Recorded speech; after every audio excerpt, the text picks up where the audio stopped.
Nous lisons dans Corinthiens 2, au chapitre 9, versets 6 à 15. Il faut le savoir, celui qui sème peu de graines récolte peu, et celui qui sème beaucoup de graines récolte beaucoup. Chacun doit donner ce qu'il a décidé dans son cœur, sans tristesse et sans être forcé. En effet, Dieu aime celui qui donne avec joie. Dieu a le pouvoir de vous donner en abondance toutes sortes de bienfaits. Aussi, vous aurez toujours ce qu'il vous faut et vous aurez encore suffisamment pour faire de bonnes actions. Les livres saints disent « Il donne généreusement aux pauvres, sa bonté durera toujours. » Remercions Dieu pour ses bienfaits extraordinaires.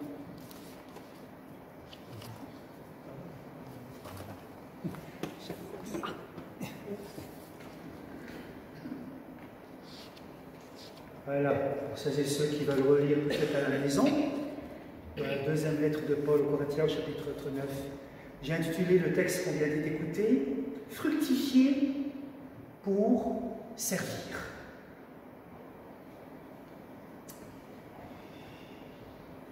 Il y a quelques années, j'ai rencontré un homme qui était passionné de jardinage. Et chaque printemps, il préparait son potager avec soin, comme peut-être certains d'entre nous. Il bêche, il sème, il arrose, il désherbe. Et un jour, il m'a confié quelque chose d'étonnant, ce jardinier.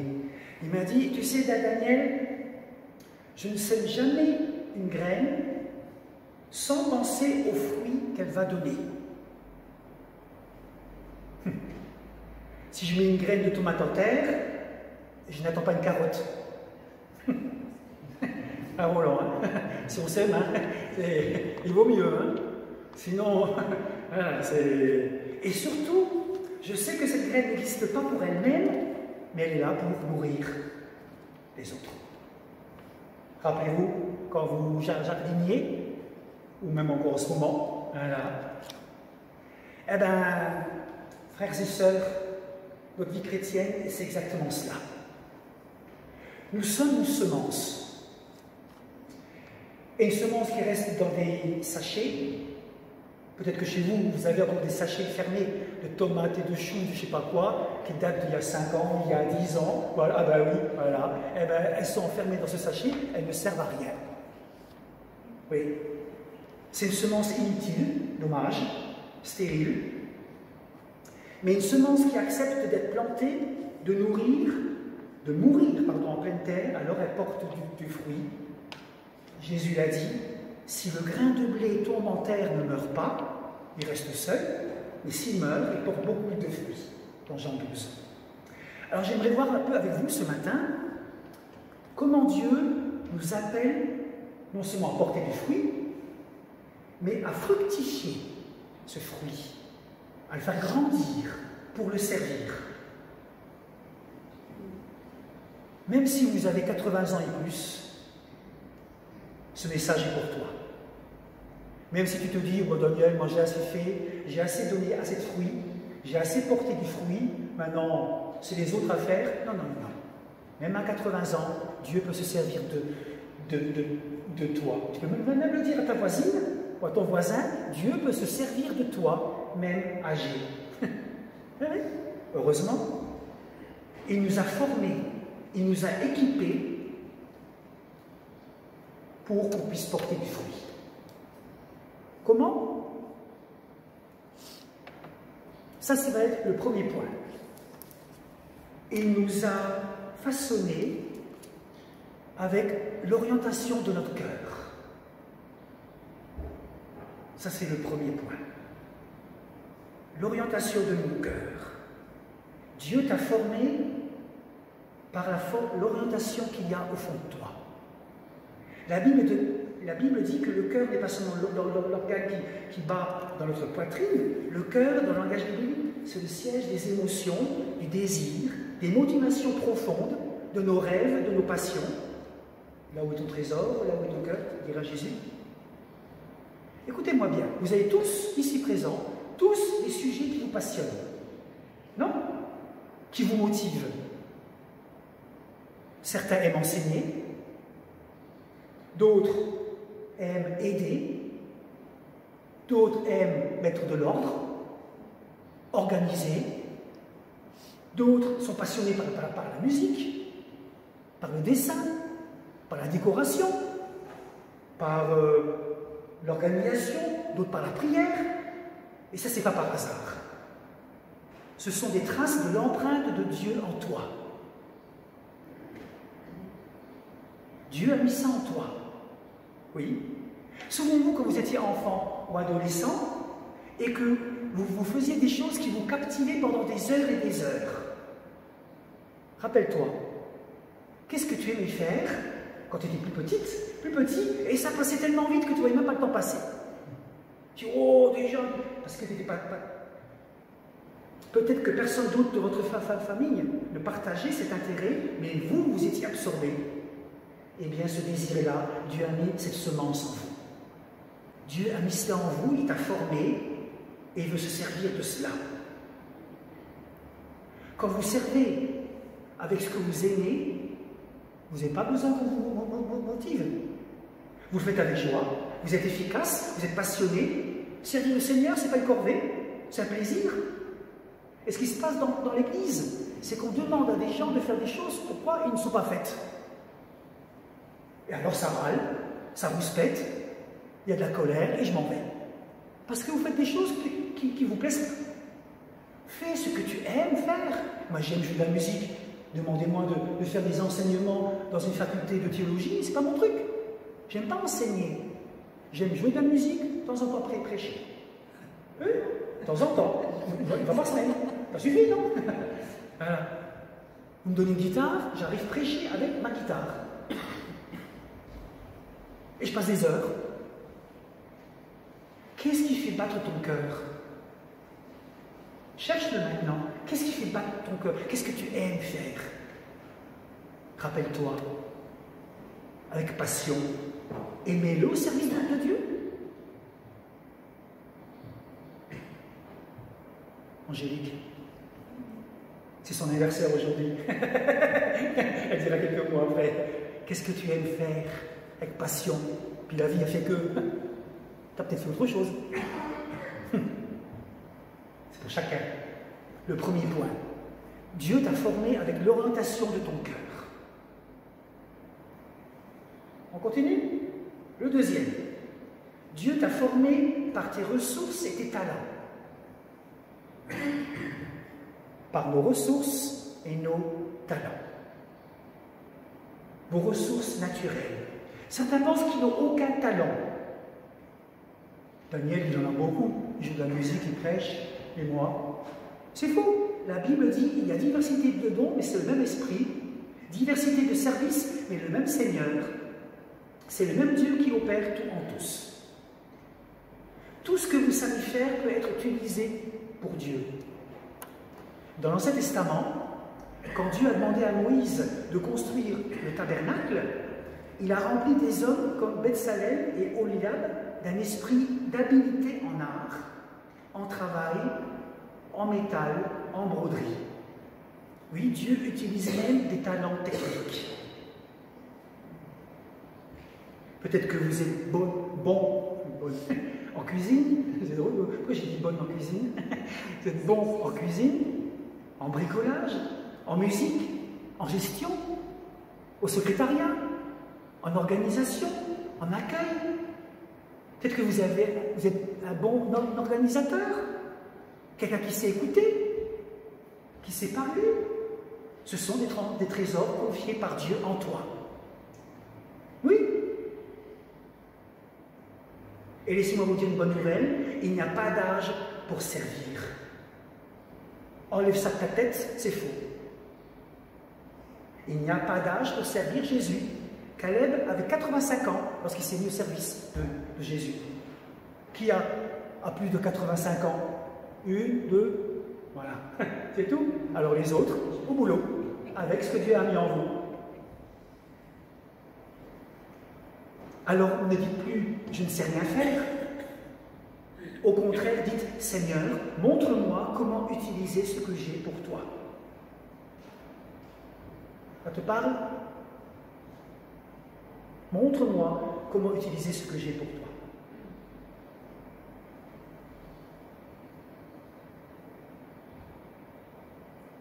Dieu nous a formés par la dotation de notre cœur et par les ressources et nos talents. On continue.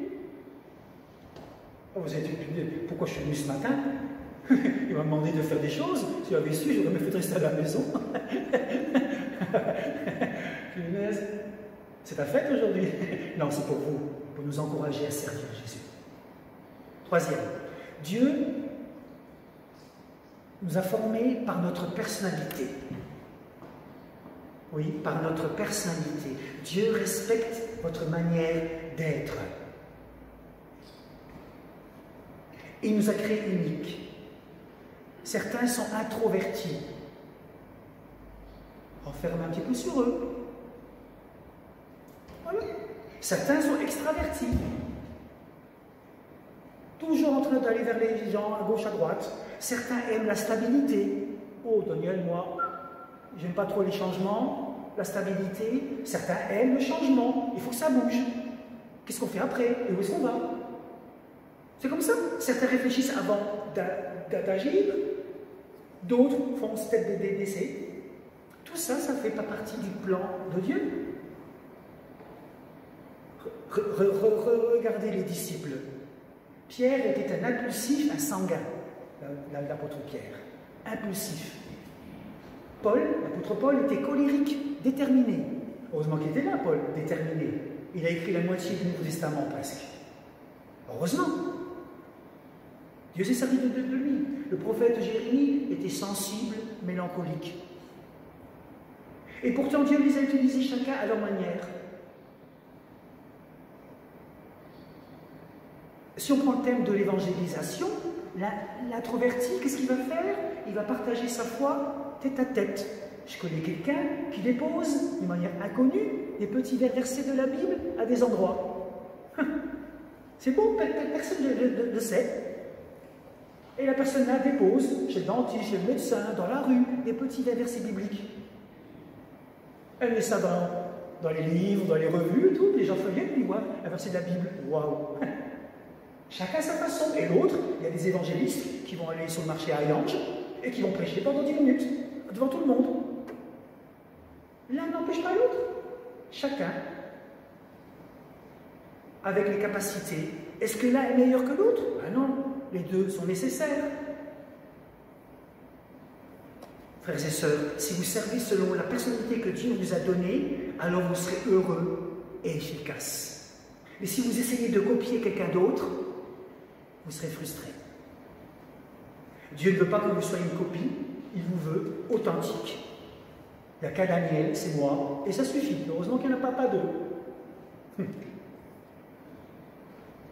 Respectez votre manière d'être. Servez avec ce que vous êtes. C'est quoi ta personnalité?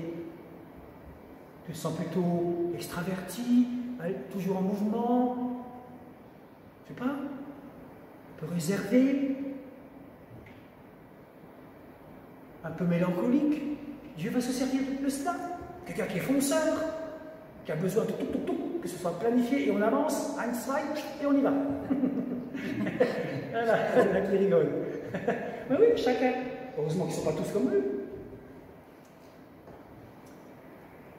Et la quatrième, il y en a 5 en tout. Quatrième, Dieu nous a formés par nos expériences de vie. Là, ça devient encore un peu plus délicat. Vos expériences, votre longue vie, vos expériences, certaines ont été joyeuses, d'expériences douloureuses, mais toutes sont utiles. Dans Romains 8, Dieu dit, nous savons que toutes choses concourent au bien de ceux qui aiment Dieu. Ça veut dire que rien n'est perdu, même pas ta souffrance. Vos expériences familiales vous ont appris des choses. Vos expériences professionnelles vous ont donné des compétences. Vos expériences spirituelles vous ont fait grandir dans la foi. Vos expériences douloureuses, oui, celles-là, elles sont souvent les plus fécondes.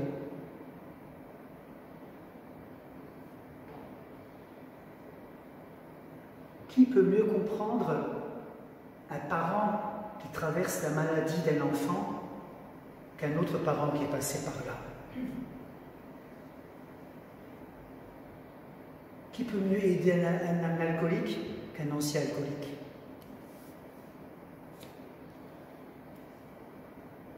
Qui peut mieux aider le parent d'un enfant qui s'est ôté la vie pour aider quelqu'un qui passe par ce moment-là? Tu as vécu cela?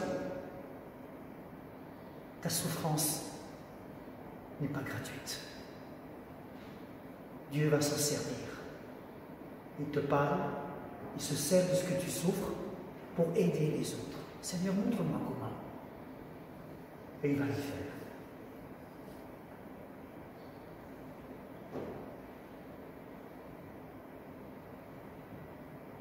Peut-être même que vous souffrez encore en ce moment.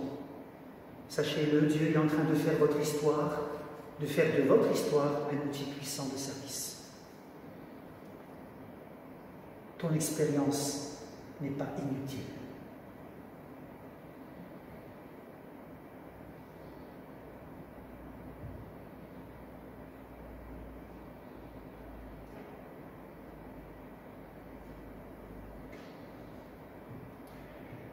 Et enfin, Dieu nous forme par nos dons spirituels. On aura l'occasion d'en parler une prochaine fois. Dieu nous a aussi équipés de forces spirituelles, les dons du Saint-Esprit. À chacun la manifestation de l'Esprit donnée pour l'utilité commune. Les dons spirituels ne sont pas pour notre gloire, mais pour le bien des autres. Dans la Bible, il y a différentes sortes de dons spirituels, la sagesse, la connaissance, la foi, la guérison, les miracles, la prophétie, le discernement, le don des langues, l'interprétation, l'enseignement, le service, l'encouragement, la générosité, la compassion, et aussi les ministères, apôtres, prophètes, évangélistes, pasteurs, enseignants. De plus en plus, dans l'UEPAL, on met en avant les ministères de diacres, d'évangélistes. Il n'y a pas que le pasteur. D'autres ministères sont là, heureusement. J'en parlerai une prochaine fois. Sans les dons de l'Esprit Saint, l'Église retombe sur ses propres forces humaines. Sans moi, vous ne pouvez rien faire, dit Jésus. Alors Seigneur, accorde-moi tes dons et remplis-nous de ton esprit pour que ton Église soit toujours vivante et féconde.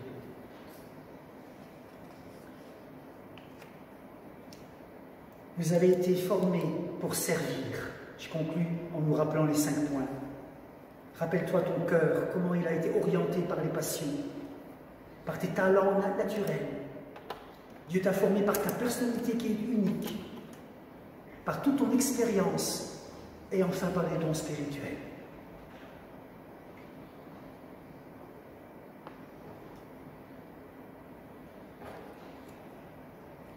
Voilà comment une petite semence porte du fruit.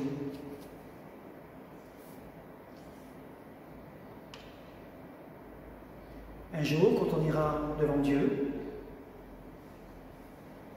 en lisant la Bible, je pense être honnête en disant que Dieu te posera la question, te posera 2 questions. Qu'as-tu fait des dons que j'ai mis en toi ?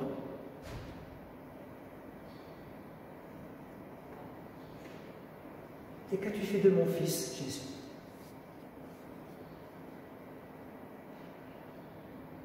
Préparez votre réponse.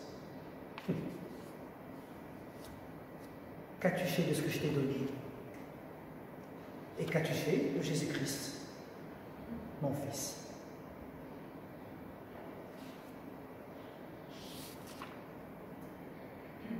Alors, voilà.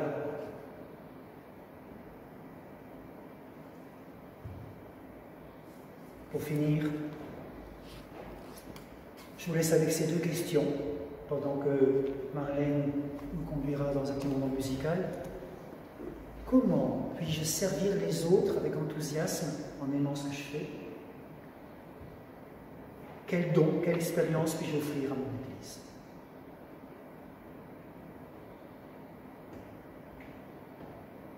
Voilà, réfléchissez. Réfléchissez à tout cela.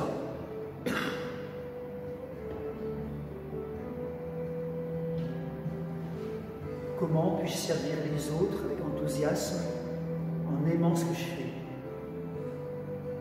Quel don, quelle expérience puis-je offrir à mon Église?